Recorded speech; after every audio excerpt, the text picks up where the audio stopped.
이렇게 1909년 10월 26일 오전 9시 30분에 한국 침략의 중심 인물이었던 이토 히로부미는 사살이 됐습니다. 근데 여기에 대해서, 이 사건에 대해서 지금까지 한국 사회가 인식하고 있는 건 어떤 것일까라고 하면, 가장 먼저 강조하는 건 지금도 저도 말씀을 드렸지만 이 하얼빈 의거에 대한 민족운동사적인 의의입니다. 이 침략의 원흉인 이토를 사살했다라고 하는 그 성과, 너무도 통쾌하다라고 하는 것을 너무도 강조하고 있다는 거예요. 물론 통쾌합니다. 근데 거기서 관심이 끝나는 게 문제죠. 그 다음에 이 이토 히로부미를 사살했다라고 하는 성과를 강조한 그 다음 단계에서 우리가 연구가 되고 사회에 알려진 것은 이 안중근이 그냥 무력으로만 독립운동을 했던 사람이 아니라고 하는 겁니다. 물론 이게 알려진 것 자체가 1970년대입니다. 여순 감옥에 갇혀 있었죠. 그 여순 감옥에 갇혀 있는 동안 안중근 의사는 두 가지의 글을 씁니다. 하나가 이제 자신의 본명 안흥칠, 자신의 자서전을 씁니다. 그게 안흥칠 역사라고 하는 거. 그 다음에 또 하나는 본인이 생각하는 동양평화라고 하는 거에 대해서 논설을 쓴 겁니다. 그게 동양평화론이에요. 근데 문제는 이 동양평화론은 완성본이 아닙니다. 충분히 완성할 때까지 시간을 주겠다라고 그 여순 감옥에서는 보장을 했었지만 그 시간을 지키지 않고 1910년 3월 26일한 날짜 동일하게 맞췄죠. 딱 6개월 후 이토가 죽은 지 6개월 후에 안중근 의사를 사형을 시킵니다. 그래서 이 동양평화론은 완성을 시키지 못하지만 그 동양평화론에 대해서 안중근 의사가 구상한 내용은 충분히 그 개요는 우리가 알 수가 있습니다. 근데 이 두 가지 기록이 다 1970년대에 일본의 그 고서점가인 간다, 도쿄에 있는 간다에서 발견이 됩니다. 그래서 이 자료가 발견되니까 이제 안중근 의사가 왜 이토 히로부미를 죽였느냐라고 할 때 그냥 침략의 원흉이라고 해서 죽인 것이 아니라 보다 큰 대의, 한국의 독립은 당연한 것이고 여기에 동양의 평화까지도 생각하고 있었다라고 하는 그런 이제 동양평화론에 대해서 알려지는 성과들, 그리고 그 다음 단계에선 당시 일본도 동양평화론을 얘기하고 있었습니다. 그래서 일본이 얘기했던 동양평화론과 안중근이 생각한 동양평화론이 얼마나 다른가, 이런 것들을 비교해서 알리는 그 작업들이 이루어졌어요. 자, 그 다음에는 그렇게 하다 보니까 우리에게 안중근은 너무도 대단한 인물이고 한국 독립운동사에 있어서도 하나의 큰 이정표를 세운 인물이 되겠죠. 근데 이게 우리만 안중근을 높이 평가하는 거 아닌가?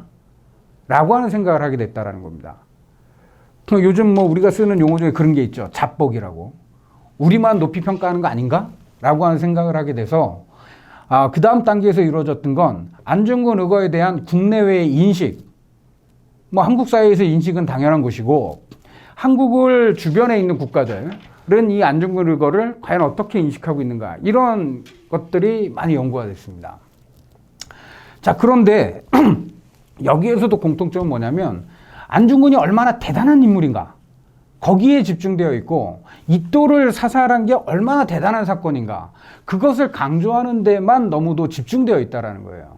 근데 이 하얼빈 의거에서 정말 중요한 것은 이 사건 이후 일본이 이 사건에 대해서 어떻게 대응했는가, 이게 실제로는 보다 더 중요하다고 생각한다는 겁니다.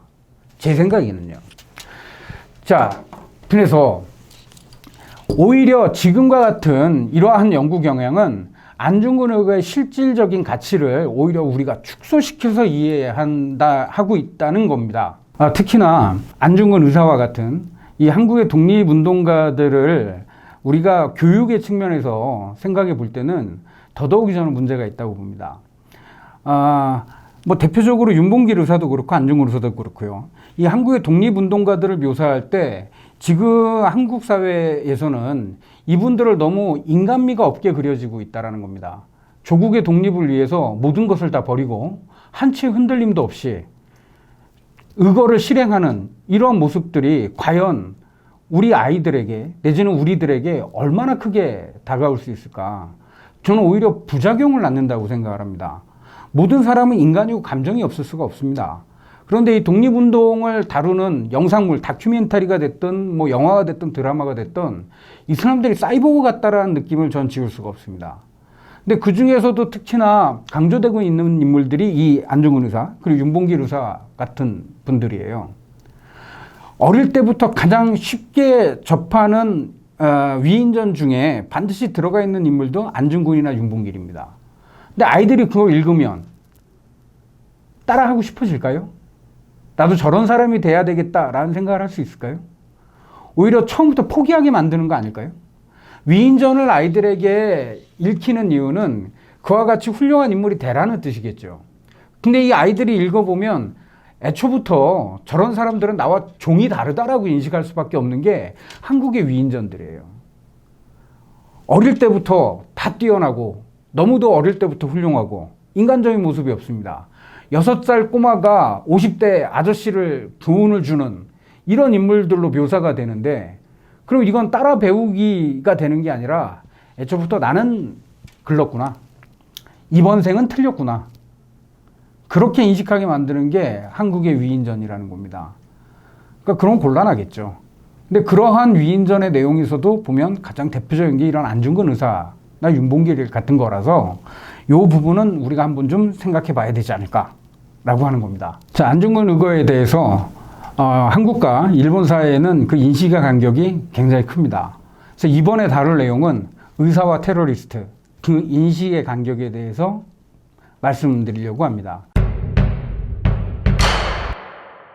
안중근 대 이토 히로부미. 우리에게 안중근 의사는 독립운동의 상징과 같은 한국 독립운동의 영웅으로 인식이 되고 있습니다. 반면에 일본에서는 어떨까요? 물론 일본에서도 일부의 사람들, 안중근 의거, 즉 하얼빈 의거의 내용을 구체적으로 알고 있는 사람들은 국적은 다르지만 자기 나라를 위해서 자신을 희생을 하고 그 국가의 적을 사살한 인간적으로 훌륭한 인물, 그리고 국적을 떠나면 존경할 만한 인물이라고 평가하는 사람들도 꽤 있습니다. 하지만 공식적인 일본 사회의 인식이라고 하는 건 안중근은 테러리스트라고 기술되어 있습니다. 일본의 교과서에서도 그렇고, 그리고 현재도 일본의 그 아베 정부에서 관방장관을 하고 있는 스가 관방장관 같은 경우에 기자회견 자리에서 분명하게 얘기했죠. 일본의 법을 어기고 사람을 죽인, 즉 이토 히로부미를 사살한 테러리스트라고 공언을 했었습니다. 일본 사회에서는 테러리스트로 인식을 하고 있다라고 할 수가 있겠죠. 반면에 이토 히로부미는 한국 사회에서 이토 히로부미는 우리가 어떻게 인식하고 있습니까? 한국에 대한 침략, 일본의 한국에 대한 침략의 중심 인물로 우리는 그래서 흔히 말하는 침략의 원흉이다라고 우리는 인식하고 있죠. 반면에 일본 사회에서는 어떨까요? 일본 사회에서 이토 히로부미는 근대 일본을 건설한 원훈입니다. 그러니까 근대 일본을 건설했다라고 하는 의미 어떻게 전달될지 모르겠습니다만 구체적으로 살펴보면 이 이토 히로부미는 굉장히 어린 시절부터 고위 관료로 활동을 합니다. 아주 어린 시절엔 뭐 일본에서 최초로 영국을 유학했던 인물 중에 하나이기도 하죠. 근데 그 유학이라고 하는 게 실제로 보면 과연 유학이라고 볼 수가 있을까라고 하는 생각은 듭니다. 이 이토 히로부미의 고향인 야마구치, 그 당시에는 조슈번이라고 하는 곳인데요. 이 조슈번에서 5명의 청년들이 당시 조슈번의 재정을 훔쳐서 유학을 떠납니다. 그러니까 돈을 훔쳐서 유학을 간 거죠. 상하이를 거쳐서 영국으로 갑니다. 근데 이 사람들을 지금 일본 사회에서 뭐라고 얘기하냐면 조슈5라고 얘기를 합니다. 그러니까 대표적인 인물이 이토 히로부미. 그리고 당시에 이제 우리 강화도 조약 때 정권 부대신으로 와서 우리를 개항시킬 때 중요한 역할을 맡았던 그 이노우에 가오로. 이토 히로부미의 이제 평생의 동지이자 친구였죠. 그 외에 3명의 인물이 더 있는데 이 사람들이 다 근대 일본에서 중요한 역할을 하는 사람들이 됩니다. 뭐 한 사람은 철도왕이 되기도 했었고요. 한 사람은 이제 근대 일본의 공업을 일으키는 중요한 인물의 한 사람이 되기도 합니다. 근데 여하튼 이들의 유학이라고 해봐야 문제는 그게 6개월에 불과했다라는 거예요. 그 6개월 동안 영국에 있으면서 이토 히로부미는 당시에 굉장히 큰 사건 소식을 듣습니다. 그게 뭐냐면 당시에 조슈번은 조낭 양이 운동을 펼치던 지역입니다. 그러니까 천황에게 힘을 보태서 양이 서양 세력을 물리쳐야 된다라고 하는 곳의 대표적인 지역이었습니다. 그래서 이런 양이 활동을 하다가 영국, 프랑스, 네덜란드를 비롯한 이 4개 연합국가와 조슈번이, 일본 전체가 아닙니다. 조슈번, 일본의 한 지역이 전쟁을 하게 된 거예요. 그 전쟁의 결과는 어떻게 됐냐면, 물론 당시 조슈번은 이런 표현을 제가 써도 될지 모르겠지만 개박살이 났습니다. 조슈번에서 자랑하던 그 칸몬 해협의 이 포대들이 다 박살이 났어요. 그러면서 강화 조약을 체결하게 됐는데 거기에 이토 히로부미가 통역으로 나갔습니다. 근데 6개월 영국 유학해서 과연 통역이 가능할까요?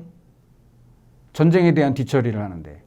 일본에서는 통역으로 이토 히로부미가 통역의 역할을 하면서 이때부터 두각을 나타냈다라고 평가를 합니다만, 실제로 당시에 영국과 조슈번 사이에 이 강화 조약을 체결할 때 그 통역의 역할을 했던 사람은 당시에 일본에 있던 영국 공사입니다.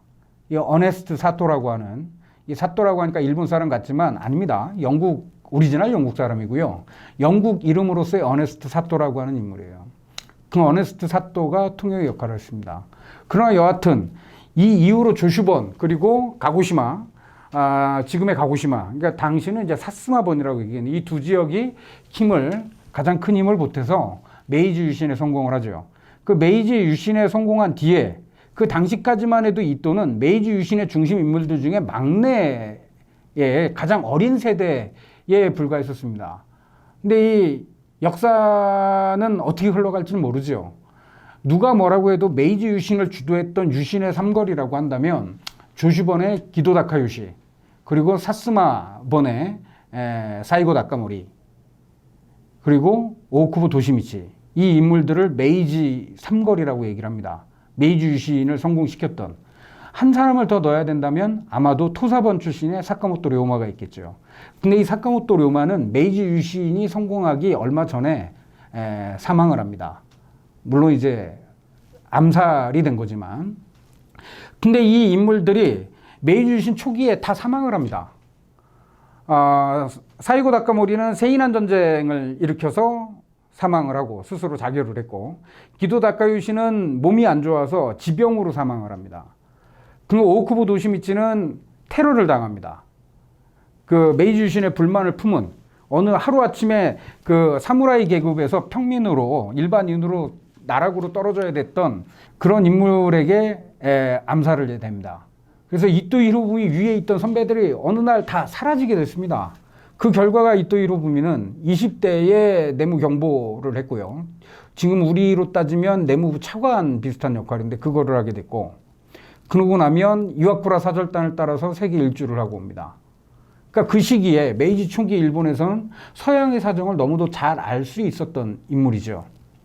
그리고 나서는 아주 젊은 나이 30대 초반에 참의가 됩니다. 참의는 일본의 당시 메이지 정부 초기에 일본 정치를 책임졌던 사람들이에요. 그래서 대략 한 15명 정도밖에 안 되는 그 참의 중에 한 사람이 됩니다. 그리고 나면 일본이 근대적인 정부 기구를 구성을 할 때, 처음으로 내각이라고 하는 걸 구성을 할 때 초대 내각 총리 대신이 됐던 게 이토 히로부미입니다. 그리고 나면 추미론을 만들 때는 초대 추미론 의장이 되는 게 이토 히로부미예요. 4번을 역임을 해요. 근데 추미론이라고 하는 건 천황과 일본 정부에 대한 자문기구입니다. 근데 표면상으로는 자문기구지만 실제로는 정부 안에 정부로 봐야 되는 게 일본의 추미론입니다. 천황과 일본 정부에 자문을 하는 자문기구인데, 일본 정부에서 공식적으로 결정한 사항도 이 추미론에서 다시 논의해서 결정을 바꿔버릴 수 있던 힘이 있던 게 추미론입니다. 그러니까 그 추미론 의장이라고 하는 것은 실제로는 일본 정부 안에서, 정부 안에 있는 정부의 최고 리더라고 우리가 평가할 수 있는 거죠. 그리고 실제로 이 시기에 일본은 국가 원로 제도를 운영을 했어요. 그 국가 원로가 메이지 시대에는 딱 7명입니다. 근데 그 국가 원로의 제일 위에 이름을 올린 인물이 이토 히로부미입니다. 국가 원로도 순서가 있었습니다. 그래서 메이지 시대에 일본 천황 앞에 서건 일본 정부 안에서건 스스로가 거리낌 없이 행동할 수 있었던 가장 유일했던 인물이 이토 히로부미예요. 그런 이토 히로부미는 또 무슨 일을 했을까요? 1899년에 일본에서는 근대 헌법, 서양식의 입헌 군주 국가로 가겠다라고 해서 일본 최초의 헌법을 공포합니다. 그 일본 헌법의 기초, 초안을 만들었던 인물도 이토 히로부미입니다. 이 헌법을 만들기 위해서 이토 히로부미는 2년간 독일에 유학을 갔다 오기도 했습니다. 그리고 나면 일본의 근본위 제도의 화폐 제도를 결정했던 인물도 이토 히로부미예요. 그리고 메이지 시대에 일본이 대외적으로 다른 나라와 조약을 체결할 경우에는 이토의 검토를 통하지 않으면 그 조약은 체결 안 됐던 게 당연한 관례로 일본에서 인정받고 있었습니다. 모든 조약은 이토를 거쳐서 체결이 됐습니다. 자, 그러니까 근대 일본이라고 하는 국가를 구체적으로 만들었다라고 할 때 근대 일본 건설의 원운이라고 하는 이 표현이 전혀 잘못된 게 아니었던 겁니다. 그리고 그런 인물을 안중근 의사가 사살을 했던 것이죠. 자, 그런데 문제는 이 안중근 의거에 대해서 우리는 통쾌하다라고 얘기할 때 일본에서는 이걸 뭐라고 얘기할까요? 평소에 한국병합을 반대하던 이토 히로부미를 안중근 의사가 사살을 했기 때문에 한국병합에 반대하는 정치 세력이 일본 정부 안에선 사라지게 됐고, 그 결과는 일본의 무관들, 즉 군인들을 중심으로 해서 한국병합이 급속하게 진행됐다는 겁니다. 즉 안중근 의사가 이토 히로부미를 죽였기 때문에 한국병합이 빨라졌다는 거예요. 이걸 우리가 어떻게 이해해야 될까요?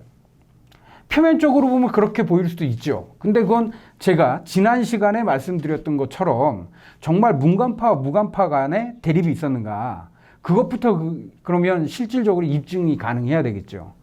근데 정치적인 라이벌이라고 해서 그 정치적인 라이벌이 모든 정책에 대해서 서로가 다 싸우기만 하는 건 아니죠. 특히나 대외 문제에 있어서는 내부의 대립이라고 하는 게 대외 문제에서도 동일하게 나타날 수는 없습니다. 그러니까 이것은 검증이라고 하는 차원에서 보면 더 많은 시간이 필요하니까 뒤로 빼놓고요. 그냥 간단하게 우리가 이것을 살펴본다면 안중근이 이토를 죽였기 때문에 한국병합이 단행됐다라고 한다면 그 역도 존재해야 되죠. 최소한 필요 충분 조건이 되기 위해서는. 그러면 안중근이 이토를 죽이지 않았다면 일본은 한국을 병합하지 않았을 건가라고 하는 질문을 했을 때 거기에서 그렇다라고 하는 답이 나와야 됩니다. 근데 과연 그럴까요? 그건 아니라는 겁니다. 근데 일본이 한국을 병합하려고 했던 건 일본의 국가 정책이었어요. 국가적인 목표로서 진행이 된 겁니다. 그렇기 때문에 모든 국가기관이 거기에 대해서 동의를 하고 달려갔던 거죠. 그런데 거기에 대해서 안중근이 이토를 죽였기 때문에 한국병합이 단행됐다라고 얘기를 한다라고 하는 건 반대로 일본이 한국을 병합을 한 나라를 자기들이 식민지로 만든 이 거대한 사건을 안중근이라고 하는 청년 한 명의 그 책임을 떠넘겨버리는 겁니다.